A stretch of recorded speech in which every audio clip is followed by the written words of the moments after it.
Okay students, तो last video में हमने एक्सरसाइज 7.1 लिखी थी, तो आज स्टार्ट करेंगे 7.2। लेकिन उससे पहले दो थ्योरम्स हैं जिनके बारे में डिस्कस करना थोड़ा ज़रूरी है। तो थ्योरम आप देख सकते हैं, यहाँ पर लिखा हुआ है मैंने, angles opposite to equal sides of an isosceles triangle are equal. Angles opposite to equal sides of an isosceles triangle are equal. हो सकता है इस बारे में आपने पहले सुना हो, ठीक है, हो सकता है, ठीक है, कि 8th में शायद कुछ इस तरह का, अगर जितना मैं याद कर पा रहा हूँ तो कुछ ऐसा है, ठीक है।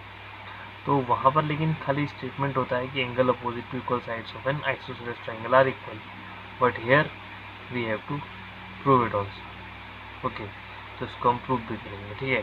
तो कि एंगल जो है आपके opposite to equal sides of an isosceles triangle are equal, तो इसको प्रूव भी करते हैं, ठीक है।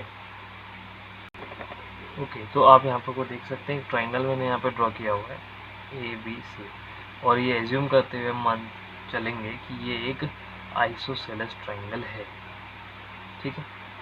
आइसोसेलेस ट्रायंगल है, और ऐसा आइसोसेलेस ट्रायंगल है जिसमें AB और AC आपस में इक्वल है, ठीक है। अब हमको क्या प्रूफ करना है, इसने कह तो दिया, इसने क्या कहा है कि angles opposite to equal sides. अब समझना, AB ये जो साइड है इसके अपोजिट में ये एंगल होगा, और ये जो साइड है इसके अपोजिट में ये एंगल होगा, ठीक है। तो इसका मतलब इसने कहा कि इस साइड के अपोजिट में जो एंगल है और इस साइड के अपोजिट में जो एंगल है, एंगल B और एंगल C आपस में क्या होंगे, इक्वल होंगे हमेशा। अगर वो एक आइसोसेलेस ट्रायंगल है तो उन इक्वल साइड्स के अपोजिट एंगल्स भी हमेशा इक्वल होंगे। लेकिन हम इस बात को क्या भी करेंगे, प्रूव भी करेंगे, ठीक है। तो अगर मैं बोलूँ कि गिवन पार्ट क्या है, तो triangle ABC is an isosceles triangle where AB equal to AC, ये हमको दिया हुआ है। और क्या प्रूफ करना है, to prove angle B is equal to angle C, ये हमें प्रूफ करना है। अब एक छोटा सा कंस्ट्रक्शन यहाँ पर करते हैं, ठीक है। एक हल्का सा कंस्ट्रक्शन करेंगे कि एक एंगल बाइसेक्टर ड्रॉ करेंगे इस एंगल A का, इस एंगल A का एक एंगल बाइसेक्टर ड्रॉ करते हैं। तो मान लेते हैं कि कुछ ऐसे आया, ठीक है। ये दोनों बातें आपस में क्या होगी, इक्वल होगी, ठीक है। तो कंस्ट्रक्शन किया, draw an angle bisector, angle bisector, okay, of angle A, ठीक है। इसको समझ लेना, BISECTOR, ठीक है। चलो इसको ढंग से लिख लेते हैं, एंगल बाइसेक्टर, ठीक है। ओके, अब यहाँ पर की बात समझ में आ गई कि हमने क्या किया है, इस एंगल A का एंगल बाइसेक्टर ड्रॉ किया। ज़रूरी नहीं है कि ऐसे एक स्ट्रेट लाइन ही आए, वो तो एक एजम्पशन है अभी कि है। अब आते हैं प्रूफ पे। तो देखो प्रूफ में क्या करेंगे, अब आप देखो हमको प्रूफ क्या करना है, हमको प्रूफ करना है angle B equal to angle C। अगर मैं किसी तरीके से इन दो ट्राइंगल्स को कॉन्ग्रुएंट कर लूँ तो बाई सिप्लिसिटी ये दोनों एंगल्स क्या हो जाएंगे, इक्वल, और ये हमको करना भी है। तो ये काम करेंगे, in triangle ADB and triangle ADC, ADB और ADC में देख रहे हैं तो ये दोनों एंगल आपस में इक्वल हैं। तो यानी कि angle BAD is equal to angle CAD। एक बात तो ये मिल गई, ठीक है। और AD और AD ये कॉमन, मतलब दोनों ट्राइंगल के लिए एक साइड कॉमन है, तो ऑब्वियस है इक्वली हुई है। और ए बी इक्वल टू ए सी इसने हमको पहले से दिया हुआ है, ठीक है। इसको लिख दोगे बाई कंस्ट्रक्शन, ठीक है। तो यहाँ से triangle A D B congruent triangle A D C हो गया by C P, sorry by S A S. तो यहाँ से एंगल बी इज इक्वल हो जाएगा angle C by C P C T. बस इतनी सी बात है। अब देखो ऐसा है कि ये जो हमने प्रूफ यहाँ पर किया बहुत ही सिंपल सा था, साधारण सा प्रूफ था, बहुत ज़्यादा यहाँ पर कोई दिक्कत वाली बात तो है नहीं। नॉर्मल आपने एंगल बाइसेक्टर किया, ऐसे ऐसे दोनों ट्राइंगल कॉन्ग्रुएंट हुए और सिंप्लिसिटी से एंगल्स इक्वल हो गए। लेकिन आपको ये स्टेटमेंट बहुत ज़रूरी याद रखना पड़ेगा, क्योंकि इसी स्टेटमेंट का यूज़ हम अपने आने वाली एक्सरसाइज में करेंगे। अब यहाँ पर कोई एक बात कि ये हमने प्रूफ देख लिया, प्रूफ भी इम्पोर्टेंट है, कभी कभी एग्जाम से पूछा जाता है, ठीक है। अब एक थ्योरम और, अब यहाँ पर को आप एक आइडिया लगा सकते हो कि जो इसने यहाँ पर को बात करी, ये angle opposite to equal sides of an isosceles triangle are equal, यानी कि यही बात अपोजिट भी तो हो सकती है, वाइस वर्सा, मतलब sides opposite to equal angles of an isosceles triangle are equal.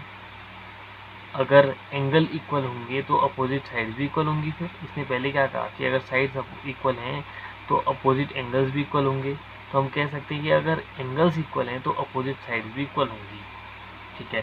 तो ये आपको मैं एक काम दे रहा हूँ कि एक थ्योरम, ठीक है, इसी के बाद जो थ्योरम आएगी उसमें क्या लिखा होगा, उसमें लिखा होगा कि जो sides opposite to equal angles of an isosceles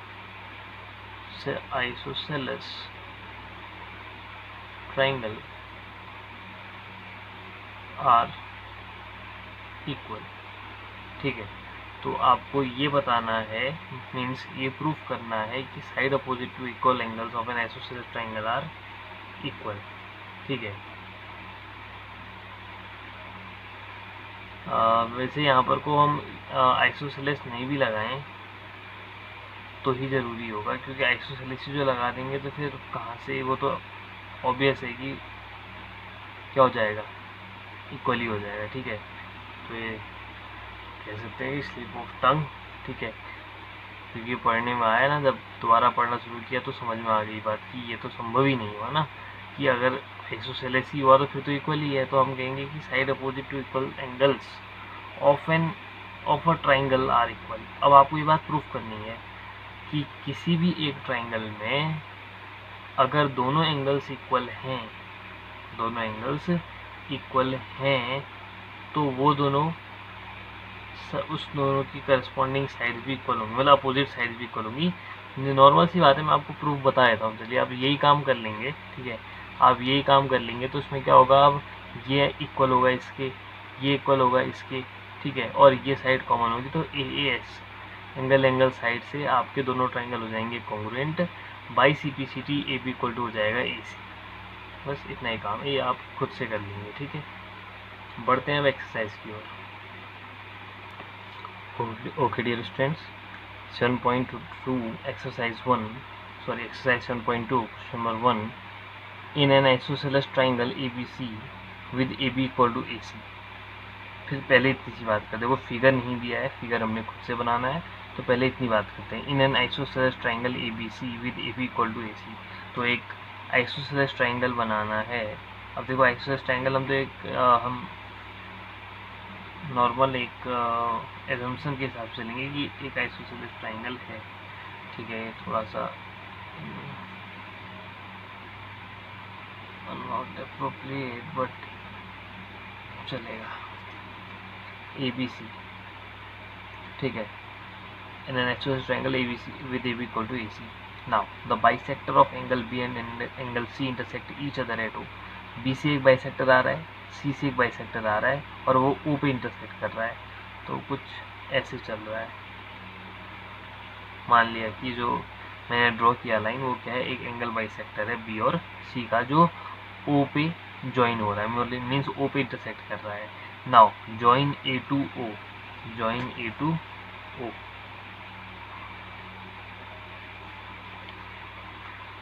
show that OB equal to OC and AO bisects angle A। आपको दिखाना है कि OB और OC आपस में इक्वल हैं और AO बाइसेक्ट एंगल A को कर रहा है, मीन्स ये जो AO है वो एंगल A का बाइसेक्टर है, यानी कि ये आपस में दोनों एंगल इक्वल होंगे, या भी आपको दिखाना है। अब सबसे पहले देखो यहाँ पर को आप अपने अपने तरीके से इस क्वेश्चन को स्टार्ट कर सकते हैं और फिनिश कर सकते हैं, ठीक है। तो यहाँ पर को मैं नॉर्मल अप्रोच के साथ चलूँगा, ठीक है। आप चाहें तो फिर बाद में इसको ट्राई करके कुछ अलग अप्रोच से भी बना सकते हैं, ठीक है। तो सबसे पहले इसने जो बात करी है मैं उसके हिसाब से इसको सॉल्व करने का ट्राई करते हैं, ठीक है। इसने कहा ए B equal to A C, तो गिवन पार्ट आप लिख लेंगे खुद से, ठीक है। वो बहुत ज़रूरी है भाई। यहाँ पर कोई ये जो ट्राइंगल है, जो स्पेशली ये आपके पास ट्राइंगल आएगा, क्वाड्रिलेटरल आएगा, इस तरह के चैप्टर्स में आपको दिखाना पड़ेगा कि आप क्या कर रहे हो। तो गिवन टू प्रूफ ये वाली बातें तो लिखनी ही पड़ेंगी। तो गिवन है, फिर टू प्रूव है, ये यहाँ पर इन दोनों को बाद लिख लेंगे, फिर प्रूफ पे आते हैं। सबसे पहले मैं वो बात करता हूँ जो इसने दी है। इसने दिया है कि A B equal to A C, और जैसे ही A B equal to A C हुआ, मैं ये भी जानता हूँ कि एंगल बी किसके इक्वल होगा, एंगल सी के पूरा। क्यों, ऐसा क्यों, आप कहोगे angles opposite to equal sides are equal, ये आपको लिखना पड़ेगा, ये बताना पड़ेगा आपको, ठीक है। Angle B equal to angle C. अब एक्सियोम याद करो। एक्सियोम हमने पढ़ा था कि अगर कोई दो बातें इक्वल हैं तो उनका हाफ भी करेंगे तो वो भी आपस में इक्वल होंगे। यानी कि एंगल बी का अगर मैं हाफ कर दूँ 1/2 of angle B is equal to 1/2 of angle C, तो ये भी तो इक्वल होंगे आपस में। तो इसका मतलब ये हुआ कि एंगल ओ बी सी, ये एंगल ओ बी सी और एंगल ओ सी बी, ये भी आपस में इक्वल होंगे। और ऑब्वियस है ऊपर के दो भी इक्वल होंगे, चलो इसको भी लिख लेते हैं, ठीक है। लेकिन यहाँ पर को एक लाइन छोड़ दे रहा हूँ, क्यों छोड़ रहा हूँ बताऊँगा। Angle O B A equal to angle O C A, ये दोनों बातें भी इक्वल होंगी, ठीक है। यूजिंग एक्सियोम कह सकते हो, ठीक है, यूजिंग एक्सियोम, ठीक है, कि अगर कोई दो बातें इक्वल है तो उसके हाफ भी आपस में इक्वल होंगे। तो ऑब्वियसली ये नीचे के दोनों इक्वल होंगे, ऊपर के दोनों भी इक्वल होंगे, ठीक है। अब यहाँ पर को जैसे ही ये दोनों एंगल्स इक्वल हुए, ये दोनों एंगल्स जो इक्वल हुए, छोटे नीचे के ये दो एंगल्स हैं ओ बी सी और ओ सी बी, ये किस ट्राइंगल के पार्ट हैं, ओ बी सी के। बात समझ रहे हो, ये जो दो एंगल्स की बात मैंने करी कि ये दोनों भी आपस में इक्वल होंगे, ये दोनों एंगल किस ट्राइंगल के हिस्से बन रहे हैं, ओ बी सी के बन रहे हैं। तो इसका मतलब ये दोनों एंगल आपस में इक्वल है, तो इनकी अपोजिट साइड भी आपस में इक्वल होंगी, यानी कि O B equal to O C होगा। क्यों हुआ, यहाँ पे लिखोगे side opposite to equal angles are equal, ये बात देखो, यही यूज होगा हर जगह पर। सिंपल सी बात कही, एंगल भी इक्वल टू एंगल सी होगा, हाफ हाफ इक्वल होंगे, तो ये दोनों आपस में इक्वल होंगे, इनकी अपोजिट ये भी इक्वल हो गए, ठीक हो गया। अब बात करते हैं, दूसरा काम करना था कि ये AO बाइसेक्ट्स एंगल A, यानी कि ये दोनों एंगल आपस में इक्वल दिखाने हैं। इसके लिए अगर मैं इन दोनों ट्राइंगल्स को कॉन्ग्रुएंट दिखा दूँ तो बाई सिप्लिसिटी ये दोनों एंगल्स इक्वल हो जाएंगे, नो प्रॉब्लम। तो कैसे दिखाओगे, इन दो ट्राइंगल्स में AO कॉमन होने वाला है, एक ये मिल गया कॉमन, ठीक है। ये OB इक्वल टू OC आ चुका है कॉमन, ठीक है। OB equal to OC, sorry common नहीं, ये OB equal to OC equal आ चुका है, ठीक है। ये दो साइड्स हो गई। AB इक्वल टू AC हमको पता है आइसोसेलेस ट्राइंगल है, इक्वल में, तो by S S S both triangles are congruent, तो by C P C T these two angles are also equal. ठीक है, तो इसको बना लें, यहीं पर को देख लेते हैं। ठीक है, तो कौन सा ट्राइंगल देख रहे हैं? इन ट्राइंगल ए ओ बी, वैसे इस वाली बात की हमको ज़रूरत नहीं पड़ी। ठीक है, तो इस वाली बात को आप नहीं भी लिखेंगे तो भी चल जाएगा। ठीक है, इसको नहीं लिखेंगे तो भी चल जाएगा। ठीक है, in triangle A O B and triangle A O C, क्या कहेंगे? O A equal to O C, sorry O A equal to O A common. ठीक है, and O B equal to O C, इसको कहोगे proved in above, proved in above, and A B equal to A C, ये given है।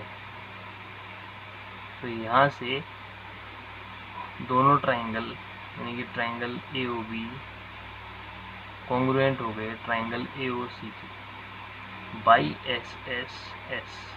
तो सी P C T से ये दोनों एंगल्स आपस में इक्वल, यानी कि हो जाएगा angle B A O is equal to angle C A O by C P C T. और इस बात का सीधा सीधा मतलब क्या हुआ कि जो ओ ए है वो इस एंगल को बाइसेक्ट कर रहा है। तो आप दैट इज, ठीक है, यहाँ पर लिख देंगे that is O A bisects angle A. ठीक है, यहाँ पर लिख देंगे दैट इज, मतलब ये साइन बना लेंगे दैट इज का I dot E dot, O A bisects angle A. ठीक है, तो उम्मीद करता हूँ क्वेश्चन समझ में आया होगा। सिंपल सा क्वेश्चन था। ठीक है, बस आपको जो थ्योरम्स आपने पढ़ी हैं उसी का यूज हम कर रहे हैं। ओके, बढ़ते हैं नेक्स्ट क्वेश्चन की ओर। सेकेंड क्वेश्चन देखते हैं dear. In triangle A B C AD is the perpendicular bisector of BC. AD is the perpendicular bisector. Perpendicular bisector का मतलब क्या है कि perpendicular भी है और bisector भी है किसका? BC का। मतलब इन दो को इक्वल पार्ट्स में डिवाइड करेगा। ठीक है, और आपको बताना क्या है कि AB जो है AC के इक्वल है, ये आपको प्रूफ करना है। ठीक है, ABC is an isosceles triangle in which AB equal to AC, यानी AB equal to AC आपको दिखाना है। ठीक है, अब देखिए, आपको ये तो पता है कि ये परपेंडिकुलर बाइसेक्टर है। ठीक है, तो इसको हम बनाते हैं, अगर इन दोनों ट्रायंगल्स को कॉन्ग्रुएंट कर दिया जाए तो ये बात बन सकती है CBCT से। अब हमको ये नहीं दिया गया, क्या क्या दिया है? 90 दिया है एक एंगल। हाँ तो ठीक है, कोई दिक्कत थोड़ी है। देखिए, इन दोनों ट्रायंगल को कॉन्ग्रुएंट, देखिए सोचना पड़ेगा भैया आप लोगों को, मतलब ये नहीं कि क्वेश्चन सामने परोस दिया और सीधे तुरंत बनाना शुरू कर दिया, ऐसा नहीं है। आपके सामने क्वेश्चन आया तो आप लोग सोचेंगे कि कैसे बनाया जा सकता है। तो सिंपल सी बात है, पहले मैं कुछ और सोच रहा था। ठीक है, तो फिर लगा कि ये इस प्रोसेस से नहीं चलेगा। अब सामने फिर सीधे सीधे पता चल गया कि ये कॉमन है, ये आपस में इक्वल है, इन दोनों के बीच का ये एंगल है। तो ऐसे ऐसे दोनों ट्रायंगल कॉन्ग्रुएंट हो जाएंगे बाई CPCT से AB इक्वल टू AC। और ये हमको दिखाना भी है कि AB इक्वल टू AC जैसे आया आप कह दो कि ABC is an isosceles triangle. ठीक है, तो गिवन वाला पार्ट देख लेते हैं। गिवन में क्या कह देंगे? AD परपेंडिकुलर BC कहेंगे, ऐसा कहते हैं। चलो ऐसा नहीं लिखते हैं, in triangle ABC AD perpendicular BC and BD equal to DC, BD equal to DC, क्योंकि परपेंडिकुलर भी और बाइसेक्टर भी है। किसका? BC का बाइसेक्टर है। Now to prove AB equal to AC दिखाना है, मतलब आइसोसेलेस ट्रायंगल दिखाना है। इसका बेसिक मतलब यही है। ठीक है, AB इक्वल टू AC कहो या फिर ABC is an isosceles triangle कहो। ठीक है, अब थोड़ा सा अंतर है, थोड़ा सा एक कहने का अंतर है कि आइसोसेलेस ट्रायंगल तो ये हो सकता था ये दोनों आपस में इक्वल हो, ये दोनों आपस में इक्वल हो। ठीक है, लेकिन आइसोसेलेस ट्रायंगल ऐसा दिखाना है इसमें AB और AC आपस में इक्वल हो। ठीक है, तो प्रूफ में आएंगे, सिंपल सा प्रूफ है। इन ट्राइंगल के D B and triangle A D C, ये दो ट्राइंगल ले रहा हूँ जिसमें B D equal to C D, ये हमको गिवन है। A D equal to A D common होगा दोनों का, and angle A D B is equal to angle A D C, ये होगा 90। तो यहाँ से triangle A D B congruent हो गए ट्राइंगल ए डी सी के बाई एस ए एस। तो सी पी सी टी से ए बी इक्वल टू हो जाएगा ए सी, और हमको ये चाहिए था, तो हम कह सकते हैं triangle A B C is an isosceles triangle. ठीक है,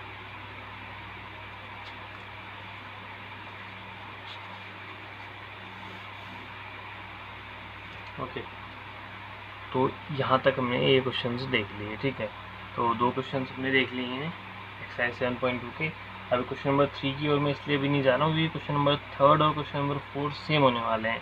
3 बन जाएगा तो 4 भी वहाँ पर को आपका आराम से बन जाएगा, तो वो साथ ही कर लेंगे। ठीक है, तो ये फिर इसको इसलिए भी यहाँ पर को रोक देते हैं। ओके, तो उम्मीद करता हूँ आप लोगों को समझ में आ रही होंगी चीज़ें।